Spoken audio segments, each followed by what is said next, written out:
আমার বন্ধু আমাকে একটা গল্প শোনাইলো। একজন স্টুডেন্ট পড়ালেখায় কোনো মনোযোগ ছিল না। একটা সময় সে অনেক ভালো একজন স্টুডেন্ট ছিল। হঠাৎ করে পড়ালেখা ছাড়িয়ে দেওয়াতে ওর বাবা মা অনেক রাগ দেখাইছে ওকে। আমি ওর কাছে গেলাম, যাই ওকে বিশ্বাস করালাম যে আমি আছি, তোমাকে আর কেউ কিছু বলবে না। বয়স 18 কিংবা 17 হবে। তুমি এত ভালো স্টুডেন্ট ছিল, হঠাৎ করে তোমার কি হয়ে গেল? তুমি পড়ালেখা সব বাদ দিয়ে দিলা। আর তোমার ভিতরে বা তোমার মনের ভিতরে কি কথা চলতেছে, কিসের জন্য তুমি পড়ো না, সেটা তুমি আমাকে নির্ভয়ে বলতে পারো। আমি তোমাকেও হেফাজত করব, তোমার কথাকেও হেফাজত করব। হেফাজত করা নবীর সুন্নত। আমি তোমাকে ওয়াদা দিতেছি যে তোমার গোপন কথা আমি গোপন রাখবো। তোমার কি হয়েছে, তোমার মেন্টালিটি কিছু হয়েছে, ডাক্তারি কিছু হয়েছে না অন্য কোনো সমস্যা, তুমি আমাকে বলো। ছেলেটি উত্তরে বলল, আমি আমার কাজিনকে ভালোবেসে ফেলেছি।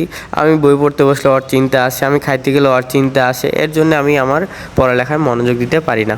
কিন্তু আমি এই কথাটা কার সাথে শেয়ার করব? আমাদের পরিবারে ওই রকম কারোর সাথে বন্টন মিল নাই। আমি মন খুলে কাউকে বলতেও পারতেছি না, আমি আমার বাবাকেও বলতে পারতেছি না কথাটা।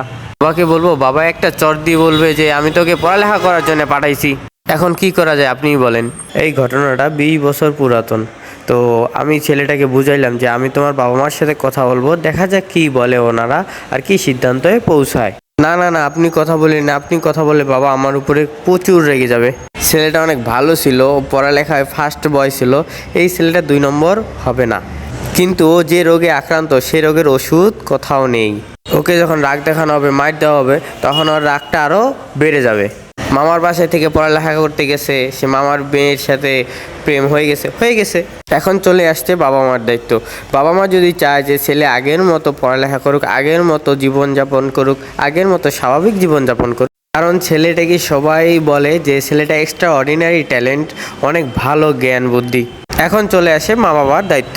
বাবা তার নিজের খরচে বিয়েটা দিয়ে দিক, পরে যখন ছেলে বড় হবে চাকরি করবে তখন তার নিজের ইনকাম দিয়ে তার বিবিকে বা বউকে পুষবে। যেহেতু ছেলেটা ভালো, পড়ালেখায় ভালো, তার বাবা মা সবাই মিলে সিদ্ধান্ত নিয়ে ছেলেটাকে বিয়ে দিয়ে দিল।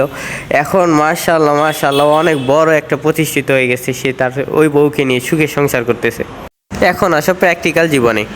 সাপোজ ছেলে রাজি, ছেলের ফ্যামিলি রাজি, কিন্তু মেয়ের মা বা বাবা রাজি না। সেক্ষেত্রে আমরা মেয়ের পরিবারে যাব, মেয়েকে বুঝাবো, মেয়ের বাবাকে বুঝাবো, মেয়ের মাকে বুঝাবো। সেক্ষেত্রেও যদি না মানে, তাহলে বলবো বেটা ওই মেয়ে রাজি না, তুমি অন্য জায়গায় ট্রাই করো।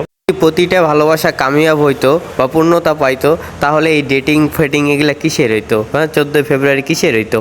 প্রতিটা ভালোবাসা কামিয়াব না, প্রতিটা ভালোবাসা পূর্ণ না, এর জন্য এই ডেটিং ফেটিং 14 ফেব্রুয়ারি আসছে। আল্লাহ বলছে যে প্রতিটা সুন্দর জিনিসে একে অপরের সাথে আকর্ষিত করবেই। এর জন্যে তো চলে আসছে কাবাব মে হাড্ডি। কখনো ছেলের বাবা মার মধ্যে হাড্ডি, কখনো মেয়ের বাবা মার মধ্যে হাড্ডি, কখনো আবার ছেলে আবার মেয়ের মধ্যে হাড্ডি। ভাই কাবাব মে হাড্ডি সব জায়গায় আছে। শেষে বলবো যে সব কিছু বাদ, হালালের পিছনে ছুটো, সব কিছু হালাল করে নাও, হালালভাবে গ্রহণ করো।